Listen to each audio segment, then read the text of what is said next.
Like, so clearly we've made strides towards equality across the board, except for in the service industry, it would seem. And we've got female, police officers, pilots, heads of state. Like, what's going on with the service industry? Why have they flown under the radar? Help me out, Sarah. Tough. It's tough, right? Pass. You gonna pass? Okay, well, maybe I'll let you weigh in then, Heather. Well, when it comes to being like the head of a restaurant, I know of several remarkable women, including Connie D'Souza, who I absolutely admire. Been on the show many moons ago. I don't even think she'd remember, but of course from Charka, a wonderful restaurant as yes, well. Yes, and I did work for her, and she had outstanding policy when it came to how to present yourself at work. And it wasn't that there was an expectation for makeup or heels.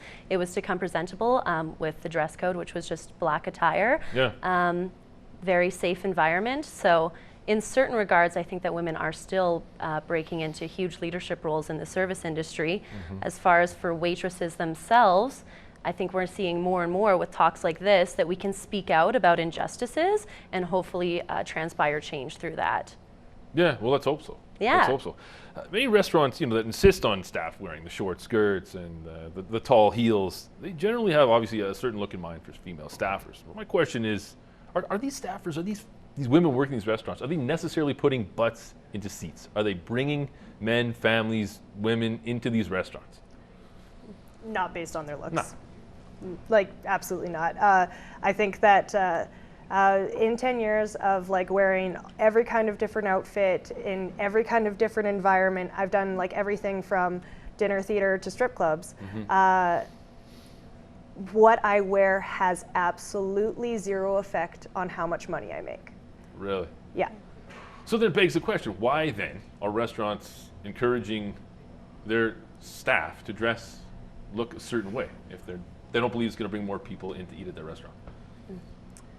Because they're wrong? Because they're wrong and they just don't care. Caught up in old stereotypes again. Sure. And I think that hearing comments just like what you said, that heels and a short skirt don't mean big business.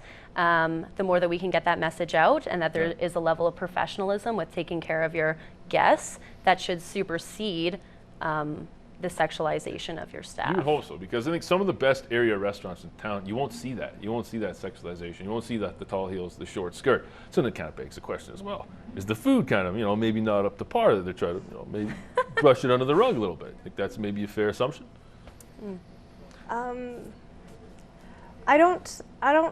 I hope that they're not using women to try and cover up that the food isn't good enough. I hope so too, but you gotta kind of wonder what's going on.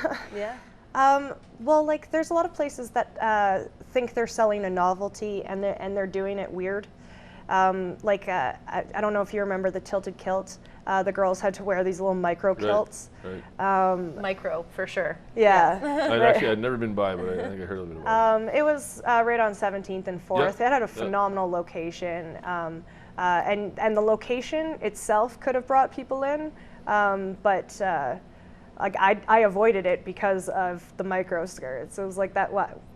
Why do I want to drink around that? It seems trashy. I think a lot of guys probably have the same opinion, and clearly, a lot of people did. I don't think it's still around. No, Is it it's still not. around? No. So it had a very short tenure here. It had prime location. By nature, do you think Calgarians are starting to maybe kind of reject the nonsense a little bit when it comes to objectifying women and whatnot? I hope so, but I also want to comment that we shouldn't shame when a woman does want to wear a short skirt and high heels. Hey, a woman. If that's her actual choice, that's her bag, for sure. That's absolutely wonderful. It's the expectation that you have to. That takes away choice, and that's the real problem. Well, that was the tilt to kilt. I mean, that was the dress code, right? Exactly. Hence the problem. Yeah. And like the thing is a lot of these places, when they provide you with a uniform, you have to pay for it before you can start working there, or they'll take it off your first paycheck. Right, and so and that is standard practice. I've worked at a lot of places where it's just a T-shirt is the uniform, T-shirt and jeans, and if you need a new T-shirt, it's $20 off your next paycheck. So that's silly. That's a little chintzy, isn't it? I mean, is the service industry really hurting that bad in Calgary? I guess maybe nowadays. I don't know. It has slowed down a little. Yeah, clearly, right? So okay, it sounds like it's common knowledge that a lot of restaurants, a lot of bars, establishments are hiring women based on their looks. Now, clearly, those women that are applying for these positions, they're not oblivious to that fact. do you think they realize that maybe in part by seeking employment at one of these establishments, they are potentially perpetuating what is already a sexist brand? I don't think it's fair to blame women who are trying to be employed for how they get employed. Yeah, Yeah, that's a great answer. I think that's very fair. I super don't think that's fair. I see you. Oh, you're definitely nodding your head. Yes, I fully agree with Sarah. It's just like that's a systemic thing, and you cannot blame women for operating within a system. Yeah, that's right. That's right. Hands down, fair. Okay, we're gonna jump to break with that answer. You nailed it out of the park, folks. We'll be right back.